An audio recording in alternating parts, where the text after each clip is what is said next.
ada satu bagian yang penting amanat Nabi di hadis Muslim pada satu sifat kepemimpinan.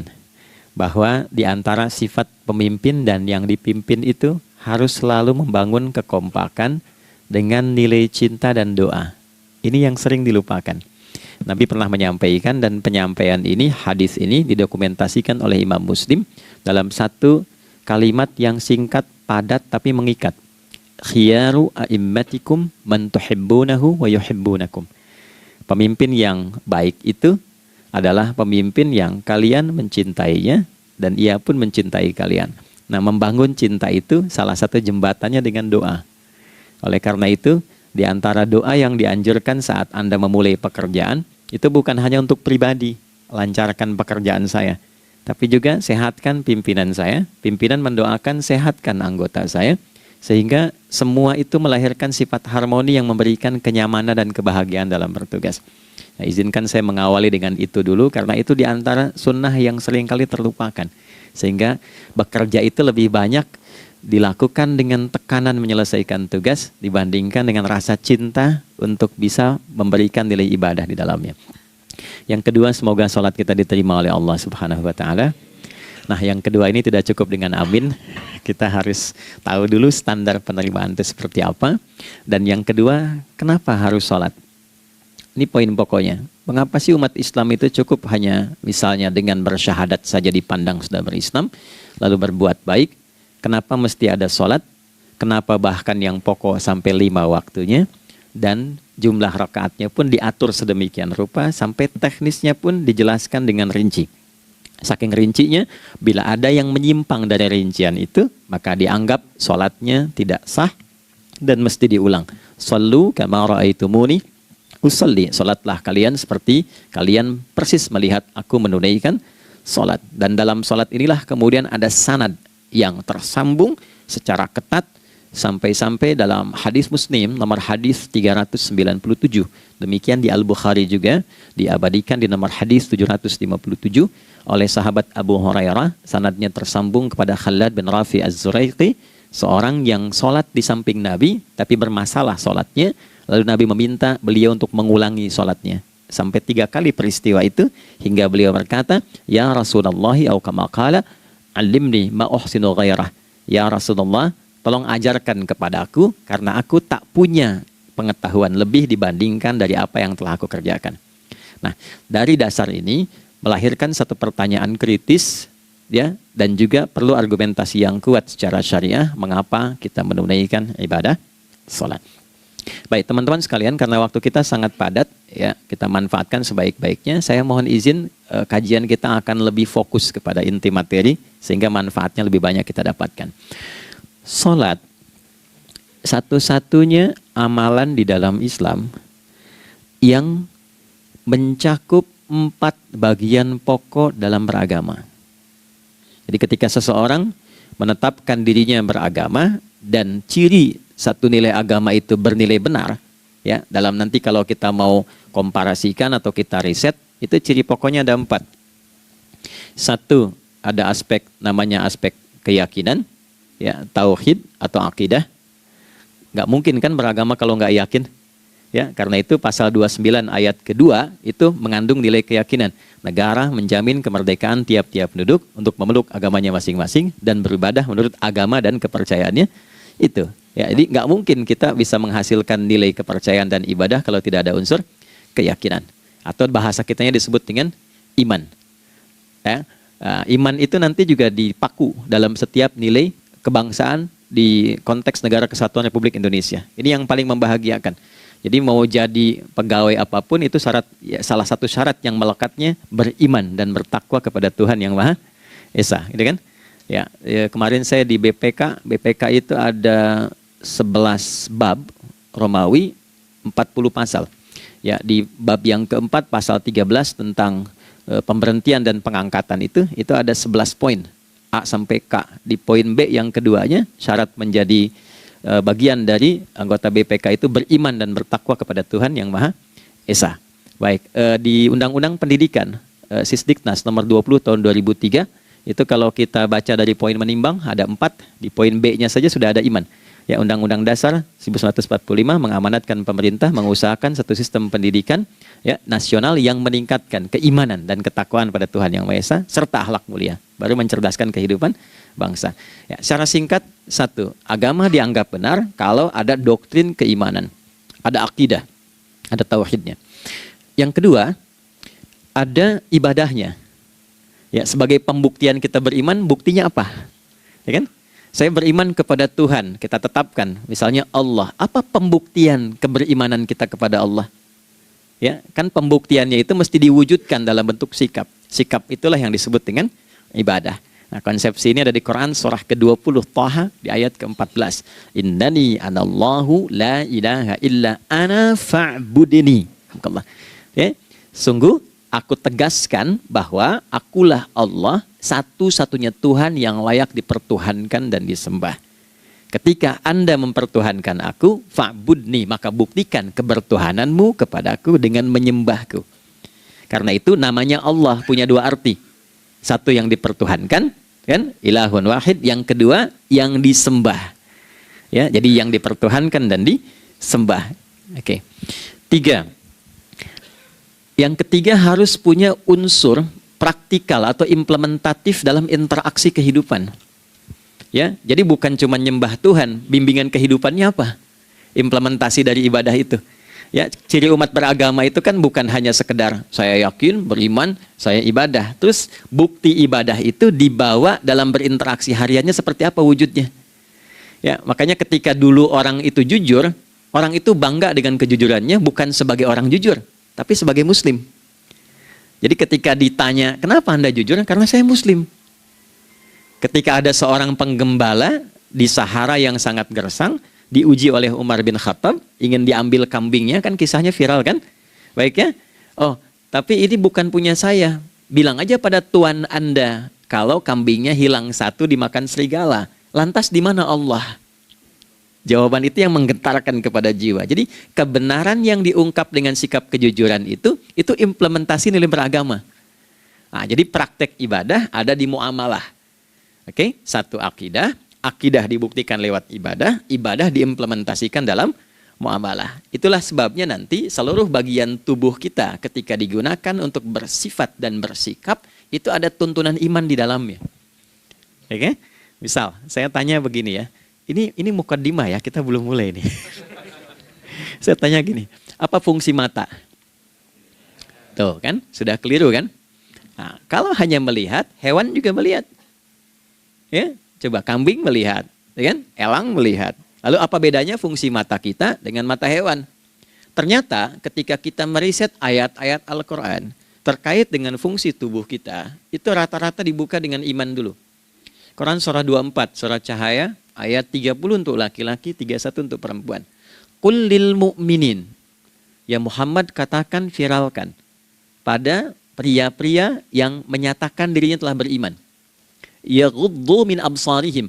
Gunakan pandangannya itu yang dibimbing oleh imannya untuk melihat yang baik saja menurut standar imannya. Jadi kalau menurut imannya tak baik, gak boleh dilihat. Karena itu ketika Anda sudah mengatakan asyhadu an la ilaha illallah, asyhadu anna Muhammad Rasulullah, kalimat itu dari lisan turun ke hati, itu jadi cahaya ke bagian tubuh kita. Makanya ketika Anda melihat, itu ada cara pandang tertentu yang dibimbing iman, standarnya beda dengan tanpa iman. Kalau nggak ada iman, semua mungkin terlihat. Tapi ketika ada iman, hati kecil Anda akan bicara, ini nggak baik. Palingkan. Nah, memalingkan dari yang tak baik menurut iman, itu namanya ghaddul basar. Oke, perempuan juga begitu, setara. Wa kullil mu'minati yaghdudna min absarihinna. Dan katakan pada setiap perempuan yang menyatakan dia beriman, maka gunakan pandangan itu dengan bimbingan imannya. Ketika tak baik menurut imannya, palingkan. Ya, Anda lihat kajian di YouTube, terus ada iklan kan? Terus menurut standar iman nggak bagus, itu otomatis akan nggak suka itu. Ya, pasti dipalingkan. Ya. Anda kalau naik pesawat tuh ya, tugas keluar tuh, pertagas tugas keluar. Kalau pramugari lagi demo tuh yang dilihat pramugarinya apa demonya tuh. Nah, iman itu akan bekerja di situ tuh. Ya, palingkan tuh. Nah, sama dari mata turun ke, jangan langsung ke hati aja, ke lisan dulu kan. Ya, ke mulut kan. Itu mulut tuh ketika digunakan fungsinya, imannya disebut dulu. Ya, Quran surah 49 ayat 11 misalnya, ya. Ya ayyuhalladzina amanu, imannya dulu. La yaskhar qaumin qaum. Ayat 12-nya la yaghtab ba'dukum ba'dha. Hai orang-orang yang telah menyatakan beriman. Kalau pakai alladzina disebutkan 1080 kali dalam Al-Qur'an, itu kalimatnya diksinya singkat, padat, mencakup semua tanpa sekat. Oke, jadi kalau laki-laki, perempuan, tua, muda, besar, kecil, beda strata duniawi, itu semua tercakup di dalamnya. Hei semua yang telah menyatakan beriman, gunakan imanmu untuk membimbing lisanmu bertutur. Kalau masih merasa punya iman, jangan gunakan lisan untuk mencela, merendahkan orang. Untuk bergibah, membuat hoax. Didetilkan oleh Nabi, kalimatnya jelas. Man kana yu'minu billahi wal yaumil akhir, falyakul khaira aw liyasmut. Siapapun. Nah, dari alladzina ketika dirinci pakai man. Ya, man itu bentuk tunggal, ya, personal, tapi maknanya general. Jadi kalau Anda, saya, kita baca ayat atau hadis ada man, posisikan Nabi sedang bicara ke kita. Ya, hei Adi Hidayat, posisikan Nabi bilang gitu tuh. Kalau engkau merasa beriman sama Allah dan yakin dihisab di hari kiamat, jaga lisanmu. Katakan yang baik dengan bimbingan imanmu, tak mampu engkau diam. Jadi cukuplah suami istri itu menggunakan satu hadis ini, pasti sakinah itu muncul dalam kehidupan rumah tangganya. Ya, itulah sebabnya kenapa sakinah didahulukan dibanding mawaddah. Hati-hati ya, Mbak, walaupun namanya sakinah nggak ada ini nggak akan datang tuh ketenangan tuh. Ya, ada yang tahu nggak rahasianya? Kenapa sakinah duluan dibanding mawaddah? Ya, 5 juta. Ya, waktu habis karena padat sekali. Maddah jamaknya mawaddah, rasa kasih yang tumbuh dari pemberian materi. Jadi kalau rumah tangga itu ingin cenderung pada kebahagiaan, boleh berbagi dengan materi. Ya, istri cemberut, Anda datang dengan senyuman, sayang, kenapa? Ya, ini emas 2 kilo, nah itu pasti sehat lagi tuh. Ya, itu mawaddah. Tapi maaf, walaupun Anda mapan bekerja, harta cukup melimpah, ruah, tapi tidak ada ketenangan di rumah tangga, tidak ada sakinah, maka hampa kehidupan rumah tangga itu. Itulah sebabnya kenapa di Quran sakinah lebih dulu dibandingkan dengan mawaddah. Saya tanya ibu deh, ibu pilih mana? Kaya tapi gelisah atau miskin tapi tenang? Oke. Saya paham itu. Saya paham. Suami juga sepakat semuanya. Ya, artinya apa? Kita nggak bisa menghilangkan unsur ketenangan. Oke, itu hanya pembuktian argumentatif ya, supaya kajiannya lebih kepada argumen. Jadi ada akidah terkorelasi dengan ibadah, implementasinya di aspek muamalah. Nah, nanti cara bermuamalahnya diatur lewat akhlak namanya. Bagaimana bermuamalah yang baik? Kan Anda, maaf ya, berekspresi kepada pimpinan dengan kawan kan berbeda. Oke, kepada orang tua dengan anak kan lain. Nah, yang mengatur interaksi kita sehingga terjalin harmoni yang baik, itulah yang disebut dengan akhlak. Nah, 4 poin inilah yang menjadi inti dakwah Nabi SAW ketika diutus oleh Allah Subhanahu wa Ta'ala. Memastikan 4 ini bisa optimal kita lakukan dalam kehidupan. Bonusnya yang kelima, selalu meningkatkan inovasi sehingga selalu mendapatkan hal baru dalam kehidupan. 5 ini digabungkan di Quran surah kedua Al-Baqarah di ayat 151. Kama arsalna fikum rasulam minkum yatslu alaikum ayatina. 1, oke, wa yuzakkikum. 2, akhlak. Wa yuallimukumul kitaba. 3, wal hikmah. 4, 5, wa yuallimukum ma lam takunu ta'lamun. Kelima-limanya ini digambarkanlah dalam bentuk ibadah yang melatih kita sebagai pondasi awal menuju dan memantapkan 5 hal ini, yaitu sholat. Itulah sebabnya kenapa sholat yang pokok dilakukan 5 waktu dalam sehari untuk mewujudkan 5 hal ini dalam kehidupan, dan satu-satunya ibadah yang mengumpulkan 5 aspek ini dalam prakteknya hanya sholat. Hanya sholat. Oke.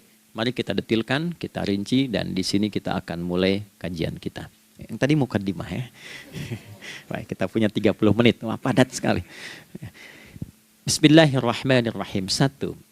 Salat adalah perwujudan iman seorang hamba. Karena itulah kalimat salat pertama kali disebutkan dalam Al-Quran, itu letaknya setelah kalimat iman. Al-Baqarah ayat 3. Alladzina yu'minuna bil ghaibi wa yuqimunas shalah. Orang-orang yang telah menyatakan beriman dan konsisten menjaga imannya. Beda alladzina amanu dengan yu'minun. Amanu telah beriman. Tapi kalau dia komitmen dan konsisten terus menjaga imannya sampai saat dia berpulang pada Tuhannya, maka berubah nanti bentuknya kalau di bahasa Arab jadi mudhari'. Kalau di bahasa Inggris kan tuh punya 3 arti. Present, continuous, and future. Jadi kalaupun sekarang terus berlangsung sampai masa depan pun saya tetap akan beriman. Nah, pembuktian untuk menjaga iman itu pembuktian utamanya pada sholat. Itulah sebabnya satu-satunya amal ibadah dari rukun Islam yang 5 itu, ya, satu-satunya amal ibadah yang disebut iman dalam Al-Quran hanya sholat. Teman-teman boleh buka Quran surah kedua Al-Baqarah di ayat 143. Ya, di pertengahan ke ujung ayatnya. Saya percepat. Wa ma kana Allahu liyudhi'a imanakum. Dan Allah nggak akan pernah menyia-nyiakan sholat seseorang yang dikerjakan karena imannya. Ayat ini turun, ketika ada terjadi pergantian arah kiblat. Dari yang tadinya semula ke Masjidil Aqsa, lalu berputar 180 derajat, beralih ke Masjidil Haram. Nabi sedang berada di luar Madinah. Madinah tempo dulu, wilayahnya nggak seluas cakupan sekarang.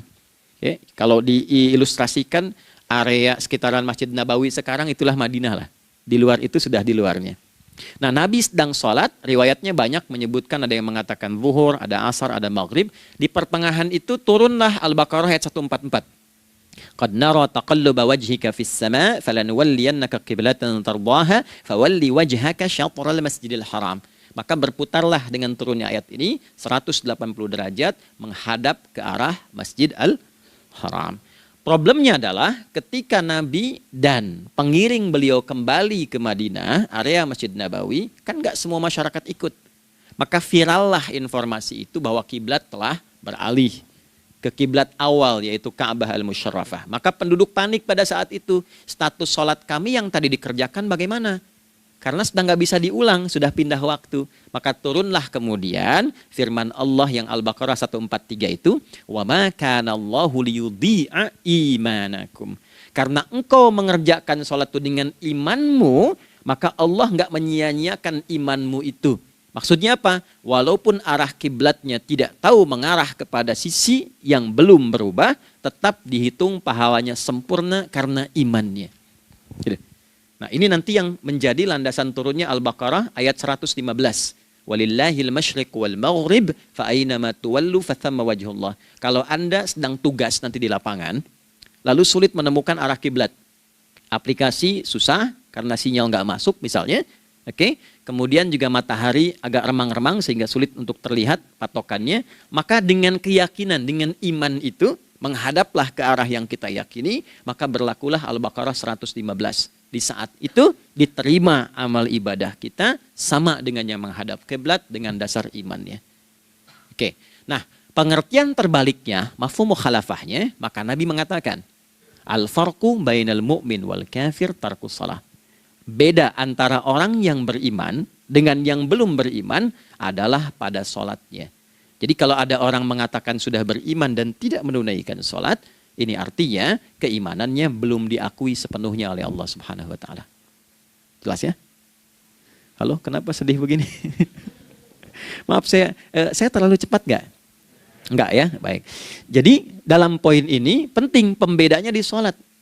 Itulah sebabnya kenapa dari kecil kan, usia sekian, dari mulai 3 ke arah 7 tahun contohkan. Ya, orang tuanya sholat bentangkan sejadah. Kalau bisa, kalau anak sudah mulai suka tuh kasih model sejadah yang anak-anak sukai bentuknya. Ya, dulu ada anak saya senang model mobilan, saya tidak sebutkan supaya tidak endorse gitu ya. Dikasih sejadah dengan pola itu, dia senang tuh ikutin. Kita nggak minta sholat, dia datang sendiri. Ya, nanti setelah mulai 7 tahun kan baru diajarkan dengan baik, diajak ke masjid kalau yang laki-laki. Demikian seterusnya. Ya, mengapa dari awal dituntun seperti itu? Untuk memberikan sebuah penguat bahwa penjagaan iman dimulai dari sejak dini. Ya, tapi di Indonesia saya perhatikan kelasnya sudah advance. Ya, TK sudah manasik gitu. Okay. Itu satu ya. Karena nanti kalau Nabi bilang begitu artinya akan terjadi orang mengatakan beriman tapi tidak sholat. Ya, makanya keras dari awal Nabi katakan bahwa pembeda antara orang yang beriman dengan yang baru klaim beriman itu pada sholatnya.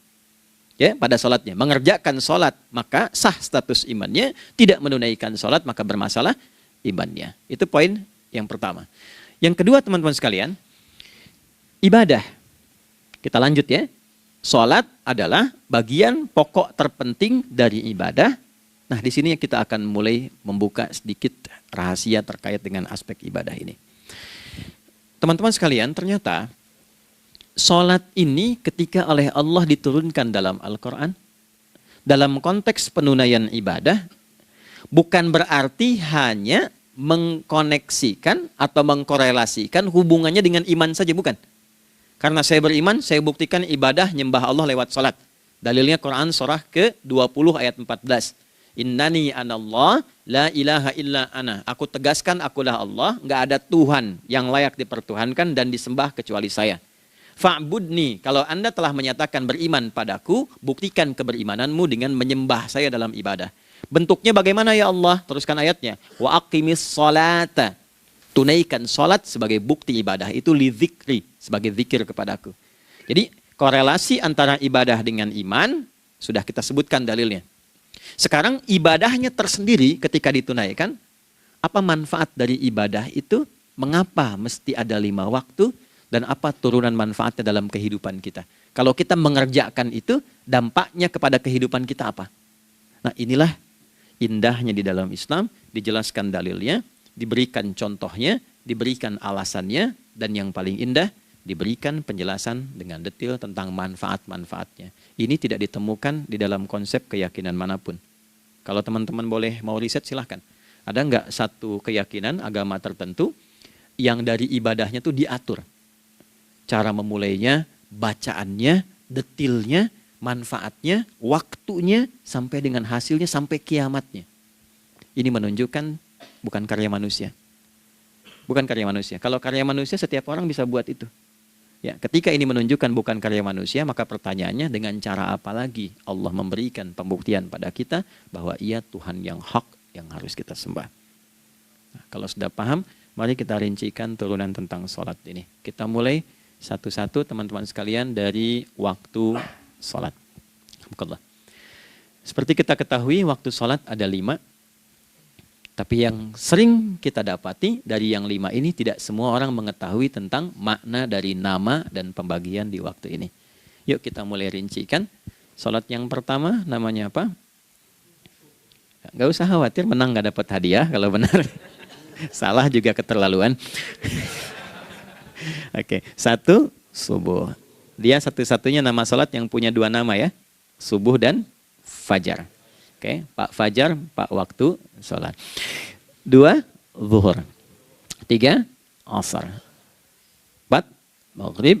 5, isya. Oke, rumus hitungannya 24, 4, 3, 4. Ya. Rumus bilangannya 24, 4, 3, 4. Kalau mau tanya nomor koneksi dengan Allah, 24, 4, 3, 4, 2 subuh, 4 zuhur, 4 asar, 3 maghrib, 4 isya. Oke, pertanyaannya, apa artinya nama itu? Selama ini jangan-jangan kita hanya tahu namanya, tapi tidak memahami maknanya. Itu poinnya. Oke, sekarang mari kita mulai. Izin saya tidak punya kemampuan untuk menuliskan, ya, karena memang saat ini terbatas, tapi kalau diperkenankan bisa kita coba uraikan sedikit. Baik. Ya, bismillah, jazakallah khair. Mohon fokus baik-baik karena waktunya tinggal 21 menit lagi. Izin saya pastikan dulu ya supaya terlihat dengan baik. Ibu kelihatan di sana? Bagus. Saya kira tuh hanya di Sumbawa Barat. Ternyata di Pertagas pun perempuan-perempuannya imannya luar biasa. Maksudnya belum saya tulis sudah kelihatan. Imannya luar biasa.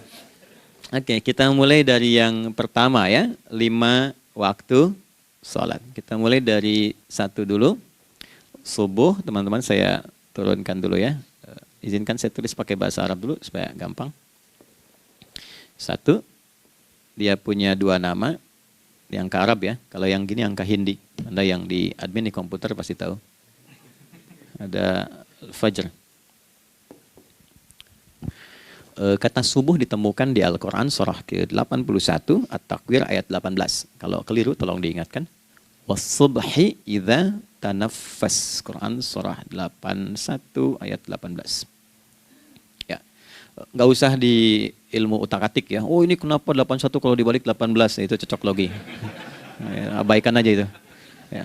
Fajar agak banyak di Quran terkait dengan nama salatnya ada di Quran surah ke-17 di ayat 78. Aqimis salata liduluki syamsi ila ghasaqil laili wa qur'anal fajr. Inna qur'anal fajri kana masyhuda. Yuk kita mulai ke maknanya dulu. Ingat rumusnya ya. Rumusnya ini selalu begini rumusnya. Aqidah selalu punya korelasi dengan ibadah. Ibadah selalu punya korelasi dengan muamalah, interaksi harian kita. Muamalah hiasannya adalah akhlak. Barulah kemudian di sini muncul inovasi dalam kehidupan, hal yang baru.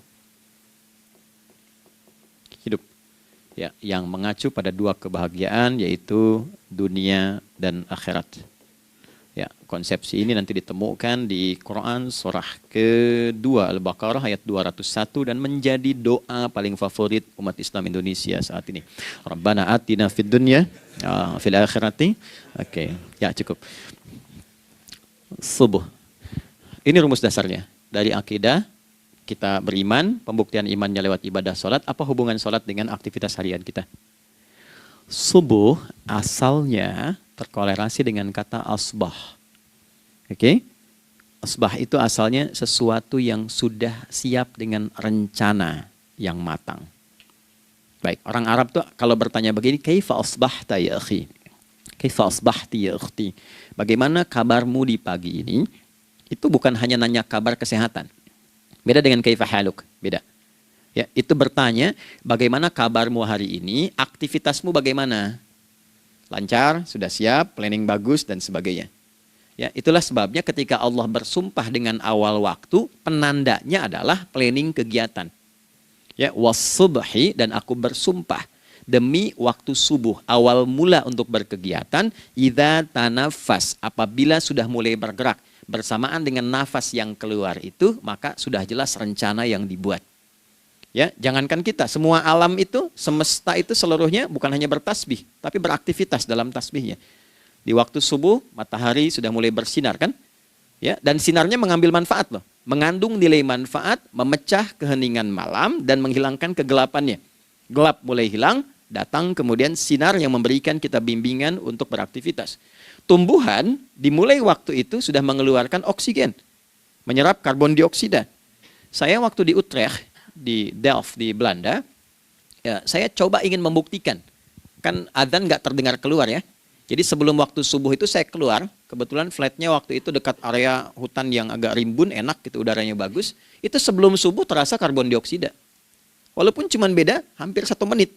Tapi begitu masuk waktu subuh, keluar kesegaran yang luar biasa. Oksigen yang keluar. Ya, ini kan nggak mungkin kalau kuasa Allah tuh nggak mungkin terjadi seperti ini kalau bukan kuasa Allah Subhanahu Wa Taala. Tapi poinnya adalah yang bicara begini Quran. Nah sekarang yang ingin saya katakan adalah alam semesta dalam konteks seperti matahari, kemudian tumbuhan, binatang, ayam bahkan mulai berkokok punya planning yang teratur. Masa kita makhluk yang dihisab tuh nggak teratur, nggak punya perencanaan? Maka subuh itu mengajarkan kepada kita, jangan sampai ada orang Islam yang punya keimanan, lalu menunaikan sholat, diajarkanlah oleh Allah, setiap masuk subuh itu harus punya agenda yang jelas. Planning yang terukur. Jangan terjadi mengaku muslim, beriman, tapi nggak jelas perencanaan hidupnya. Jam 7 mau di mana? Jam 8 kerjakan apa? Anda dari sini ketemu 7 ke 4, atau setengah 8 ke setengah 5, 8 jam kerja. Oke, berangkat jam berapa? Petakan di jalan macetnya di sebelah mana? Ukur sampai kantor tiba jam berapa? Apa yang mau dikerjakan di kantor? Itulah Islam, itulah subuh. Sehingga tidak ada satupun orang Islam di era Nabi mengajarkan beraktivitas kecuali terukur dan teratur. Bahkan Nabi memulai itu evaluasinya di malam hari. Sehingga turun di antara surah Al-Insyirah itu ada ayat yang tegas mengatakan di ujungnya, فَإِذَا فَرَغْتَ فَانْصَبْ. Evaluasi yang telah berlalu di malam hari. Evaluasinya menyeluruh sampai ke zikirnya. Dicatat nih. Ya, aku hari ini secara spiritual itu, mohon maaf, sholat jamaahnya berapa waktu tuh? Dari 5. Oke? Misalnya dari 5 itu cuma 4, berarti koreksi ada yang kurang. 1. Ya. Yang kedua, secara intelektual sudah berapa bacaan yang dibaca saat ini? Ilmu yang ditingkatkan, mensyukuri anugerah akal dan sebagainya. Bekerja sempurna enggak? Turunkan ibadahnya bagaimana? Ketika ada yang kurang, istighfari. Ya, sebagai seorang ayah, ada nggak sesuatu yang salah yang dilakukan belum sempurna? Sebagai seorang ibu, anak dan sebagainya, istighfar. Itulah sebabnya sebelum tidur Nabi ajarkan istighfar. Yang kita tahu 70 kali kan, 100 kali. Yang saya tanya, 1 ke 70 itu istighfar apa saja? Apakah hanya bilangan di lisan? Atau dari lisan diingatkan oleh pikiran, ditembuskan ke hati? Istighfar sebagai seorang ayah yang kurang maksimal melihat anak dengan baik. Anda boleh punya jabatan di kantor, boleh direktur, boleh manajer, boleh macam-macam. Tapi ketika Anda pulang, Anda seorang ayah. Saya di Timur Tengah disebut syekh. Di sini dipanggil kiai, dipanggil ustadz. Pulang ke rumah, anak saya nggak kenal itu semua. Anak saya nggak peduli itu semua. Belum pernah seumur-umur saya mengajar. Lalu saya pulang, anak saya menunggu depan pintu dan memanggil, kiai. Tidak ada. Dia ingin ayahnya. Dia ingin ayahnya. Kenapa nggak kita hadirkan istighfar pertama kita itu karena kita kurang perhatian. Kurang perhatian kepada anak misalnya. Saya kalau pulang tengah malam dan semua tertidur, saya lihat satu-satu. Perbaiki cara tidurnya, doa, lihat satu-satu, minta ampun sama Allah. Dan ya kadang sebelum mengalirkan air mata kita nggak bisa tidur karena nggak tahu nanti ketemu lagi nggak di akhirat tuh. Itu poin yang paling penting. Nah, jadi istighfar pertama itu untuk diri kita ketaatan pada Allah. Untuk diri kita sebagai anak pada orang tua. Sebagai suami punya tanggung jawab istri atau sebaliknya. Demikian seterusnya. Nah itu kalau sudah kita bisa lakukan, dievaluasi, direncanakan besoknya. Fa'idha faraghta fansab. Direncanakan lagi yang berikutnya. Besok mau ngapain, tulis malam. Kalau kita biasakan begitu tidurnya enak. Karena nggak ada beban, damai hidupnya. Dengan teman damai kalau ada perselisihan sebelum tidur. Ya. Jadi nggak ada orang mengigau itu masalah-masalah kehidupan dunia yang belum tuntas. Ini dunia saat terjaga bermasalah, saat tidur pun masih bermasalah. Gara-gara kamu nih, kapan istirahatnya? Ya. Nah ketika kita bangun dari subuh itu, maka rencana yang sudah kita siapkan itu teman-teman sekalian, dibawa menghadap Allah supaya minta kemudahan, minta kelancaran, minta pendampingan, minta bimbingan. Itulah sebabnya kita dipanggil sholat di awal waktu. Supaya rencana yang sudah kita siapkan itu minta taufiknya, persetujuan dan perlindungan dari Allah. Inilah yang menjadikan rahasia umumnya para sahabat memulai berkegiatan sejak dari masjid. Teman-teman boleh riset deh, hadis-hadis tentang sholatnya, sahabat dan kaitannya dengan syuruk dan pekerjaan. Rata-rata memulai dari masjid. Mereka tungguin, evaluasi, begitu siap, syuruk, minta sama Allah, berangkat. Saya mau kasih satu rahasia ya. Boleh jadi ijazah tapi ini diantara kita aja ya. Anda boleh lakukan, berangkat ke masjid itu dengan baik. Terus minta misalnya, ya Allah, kau perintahkan aku untuk berikhtiar, sekarang aku lakukan. Kau perintahkan aku untuk merencanakan, sekarang aku ikhtiarkan. Mohon lindungi, mudahkan, dan berikan bimbingan terbaik untuk mendapatkan hal yang wajar, halal, baik, dan kau ridhai. Anda berangkat. Pulang, sebelum nyampe rumah, mampir dulu ke masjid. Masjid terdekat dari rumah aja. Sholat 2 rakaat, situ. Ya, sholatnya bisa sholat wudhu, tahiyatul masjid, dan sebagainya. Setelah itu pulang. Doa dulu habis sholat, ya Allah, aku telah berikhtiar seperti apa yang telah engkau perintahkan. Sekarang aku memohon rizki darimu seperti apa yang telah engkau janjikan. Kalau dengan semua ikhtiar ini belum cukup menurunkan rizki darimu, maka mohon tunjukkan padaku saat ini dengan cara apa lagi aku mesti berikhtiar. Oke? Silahkan Anda pulang dengan suasana itu ke rumah dan lihat apa yang terjadi. Rasakan bedanya, bedakan rasanya, dan pasti terasa bedanya. Gak ada kesan yang lain pada jiwa. Jadi yang dibawa ke rumah itu bukan aura kantor. Bukan aura jalan yang macet, tapi ada ketenangan, kenyamanan, dan kenikmatan. Kalau teman-teman mau pakai sunnah sahabat ini dalam dunia pekerjaan, dan Anda lakukan coba sehari ini saja, rasanya pasti beda. Ya, ini bagian pertama. Nah, ketika kita ingin datang menghadap Allah dan mulai membawa rencana kita, kan perlu isyaratnya kan, kapan dimulai? Gak bisa tiba-tiba saya bangun jam 3 langsung sholat subuh, kan tidak begitu. ya kan? Mesti ada satu sinyal dulu, yang dari sinyal itu ada feedback pada diri kita untuk merespon, gitu kan? Nah, pancaran respon atas sesuatu yang memancar akibat satu hal yang terjadi, kalau di gaya itu kan kalau ada gaya gerak, gaya dorong kan? Ya, kalau nggak salah F1 sama dengan F2 kan? Nah, gaya gerak sama dengan gaya dorong. Geraknya dikit, bunyinya kecil kan? Kencang bunyinya, kencang. Terus ada F berbanding lurus dengan P, hukum Pascalnya. Gaya berbanding lurus dengan tekanan, kan? Semakin banyak gaya, semakin tertekan. Nah, respon yang muncul ketika ada satu misalnya gaya, tapi responnya sifatnya materi sifatnya. Ya, misal kalau Anda mau mengebor air, kan? Kemudian keluar terpancar tuh dari bawah itu keluar misalnya air. Nah, itu namanya infajar. Infajar. Dalilnya Quran surah kedua ayat 60. Wa idzistasqa Musa liqaumihi faqulna idrib bi'asakal hajar fanfajarat min husnata asyrata aina. Nabi Musa kata Allah itu kaummu 12 suku minta mata air. Dan nggak tanggung, setiap sukunya minta satu, katanya supaya nggak rebutan. Maka Allah firmankan, pukulkan tongkatmu yang kayu. Lihat diksinya detil sekali. Pukulkan tongkatmu yang kayu ke batu itu, maka batu itu akan terbelah dan mengeluarkan pancaran 12 mata air. Ya, tongkat kayu dipukulkan ke batu, batunya yang hancur. Karena Musa seorang nabi, gitu kan? Anda punya tongkat emas, pukulkan ke batu, maka keluar 12 air mata. Gitu ya. Nah ini, infajar. Kalau respon yang keluar itu respon buruk. Misal, dalam nafsu, kan suka ada trigger ya, yang memancing respon, terus nafsu keluar kan? Ya, apa saja itu? Lihat gambar yang nggak bagus, nafsu keluar, gitu kan? Lihat sendal bagus, nafsu keluar, macam-macam ya. Nah itu fujur namanya. Fujur.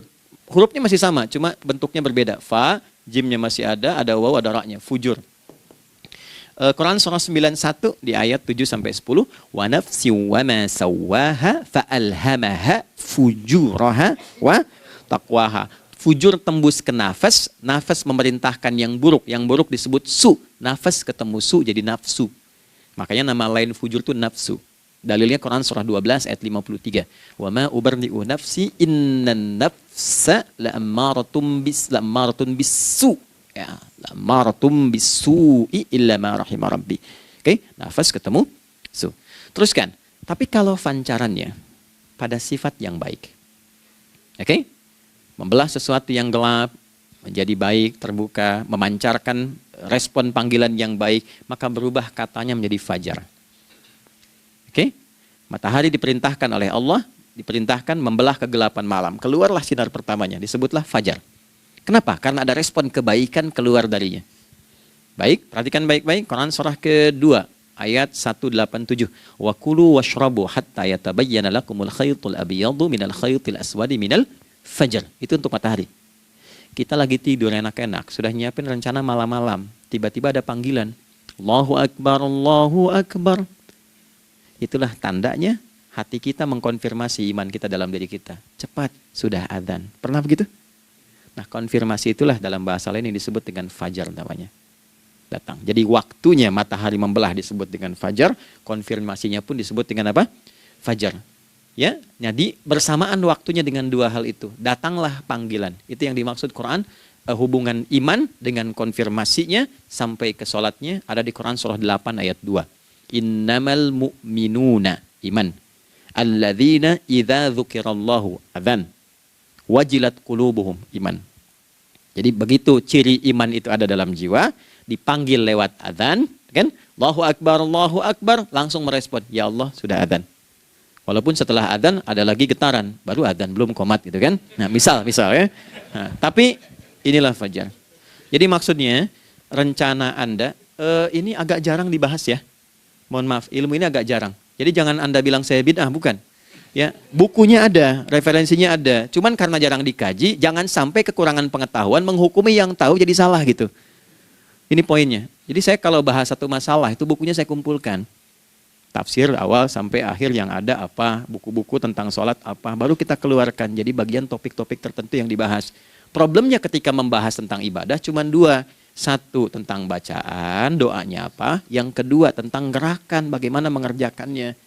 Yang ketiga, jarang dibahas, hikmahnya apa. Padahal rumus dalam ibadah itu, dalam fikih, tiga-tiga mesti dipakai. Ini Quran surah kedua, ayat berapa? Ayat 129. Rabbana wab'ats fihim rasulan minhum yatlu alaihim ayatika, ini, wa yu'allimuhumul kitaba, ini, wal hikmah, ini. Barulah kita mendapatkan sesuatu yang baru. Ya, ini. Wa yuzakkikum, dan di 151 Al-Baqarah, wa yu'allimukum ma lam takunu ta'lamun. Jadi ini bukan ilmu yang baru, bukan, belum tahu saja. Jadi selama ini yang kita kerjakan jangan sampai terbatas pada ritualnya saja untuk mencukupkan ini.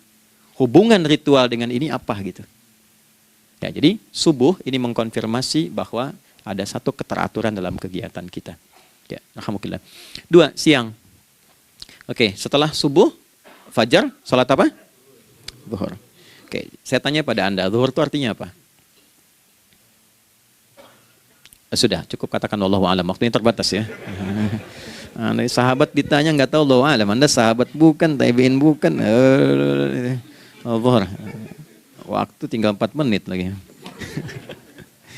Oke, teman-teman, kalau kita jeli, ini kan sholat dikerjakan di siang hari kan? Siang itu bahasa Arabnya nahar. Naharun itu siang. Tapi kenapa sholatnya zuhur? Kok nggak sholat nahar gitu? Ya, lohor, jadi paksain tuh. Zuhur, lohor. Ya. Terus sore, biar nyambung cepat. Sore, bahasa Arabnya kan masa. Masa al-khir, selamat sore. Kenapa kok sholatnya asar? Kok sholatnya namanya asar? Oke? Maghrib, isya. Isya kan malam kan? Kenapa nggak lail? Lail itu kan malam. Kalau ada yang istimewa di malamnya, itu lailah namanya. Makanya ketika turun Al-Quran disebut Lailatul Qadar. Karena malamnya istimewa. Beda, lail dengan lailah itu beda. Lail itu waktu malam, lailah ada yang istimewa di malam itu. Ya, jamaknya lail, layali, lela, lili, lala, itu malam. Ibu lili, ibu malam-malam. Ya. Zuhur artinya jelas, terang. Ada idhar, dibaca dengan jelas, terang, gak boleh dengung. Man amana, itu kan? Ya, min husni, harus jelas. Ya, ada a, jelas. Zuhur kenapa disebut zuhur? Untuk evaluasi kegiatan kita dari setengah hari, sudah jelas belum hasilnya? Ya, Anda punya rencana di sini, evaluasi di siang. Jelas gak hasilnya? Pekerjaan Anda yang sekarang diamanahkan dari pagi jam 7 sampai sekarang, evaluasi dulu. Dicek, jangan cuma ditinggalkan. Oke, saya sedang kerjain, tinggalin dulu sholat. Bukan begitu. Ketika akan sholat, Anda cek dulu. Dari ke siang itu tengah hari, bagaimana hasilnya? Ada yang perlu disempurnakan nggak? Ya, ketika ide-idenya mulai mentok, ada yang belum selesai, datang dulu sholat, tenang lagi. Saat tenang itulah dirumuskan kembali pelan-pelan. Kan lumayan dari jam 12 sampai jam 1. Diisi dengan baik, dilihat. Itu baru dunia ini. Kan kita ngejar ini juga. Karena nanti ayat 200-nya, ada yang cuma ngejar ini. Wa minan nasi may yaqulu rabbana atina fid dunya. Bukan, kalau nggak hafal diam aja. Wa minan nasi may yaqulu rabbana atina fid dunya wa ma lahu fil akhirati min khalaq.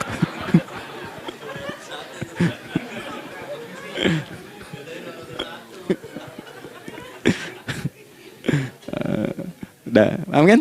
Dan di antara manusia ada yang fokusnya hanya dunia yang dikejar. Sehingga nggak kebagian akhiratnya. Padahal dia tahu dia mau pulang. Yang lebih aneh lagi, pengen pulang surganya Firdaus dekat dengan Nabi. Tapi tiap hari kerjakan dunia. Dunia lagi, berangkat gelap, pulang gelap. Terus meninggal gelap juga. Ini kan repot. Nah, maka mesti investasi kan. Anda kalau tugas keluar kan, apalagi keluar negeri kan hukumnya beda. Bekalnya pun tidak sama. Anda tugas ke Amerika, mata uangnya sudah beda. Hukumnya sudah beda. Terus pengen pindah ke alam barzah, pengen hukumnya sama dengan dunia, mustahil. Ya, makanya dimensinya beda, keadaannya tidak sama. Baju yang dipakai kan beda. Barang-barangnya nggak sama. Makanya disebut telah meninggal dunia, meninggalkan semua yang melekat pada dunia. Pindah ke alam lain, persiapan menuju titik akhir yang tidak ada ujungnya lagi. Nggak ada pembuka lagi. Jadi sudah ujung begini, nggak ada ruang lagi yang lain. Itu akhirat namanya. Makanya di sini cuma 2 pilihannya. Kalau nggak ke surga, nah itu, ya. Apa investasi yang ada di sini? Maka siang itu dicek dulu. Pekerjaan jadi ibadah nggak? Tadi niatin ibadah nggak waktu berangkat dari rumah? Kan? Waktu ngetik, waktu ngerjain di kantor, jadi ibadah nggak? Kalau ibadah, Anda nggak mungkin berbuat kriminal. Anda nggak mungkin berbuat maksiat. Nggak mungkin nipu, nggak mungkin nyogok. Nggak mungkin korupsi. Kan lagi ibadah. Nggak mungkin curang. Kan lagi ibadah. Anta budallaha ka'annaka tarah. Anda itu mengerjakan segala hal sebagai ibadah, merasa diawasi Allah. Fa in lam takun tarah fa innahu yarak. Kalaupun Anda merasa nggak melihatnya, Anda yakin Anda dilihat. Itulah kerja pakai iman, maka ini di bawah akidahnya. Jangan ditinggalkan. Nah, inilah yang selama ini kita butuhkan. Ya. Inilah yang melahirkan nilai etik, makanya ada yang dalam jiwa. Takwa itu kan dalam jiwa, melahirkan etos. Etos mendorong kepada logos, logos melahirkan patos. Kepantasan dalam bekerja.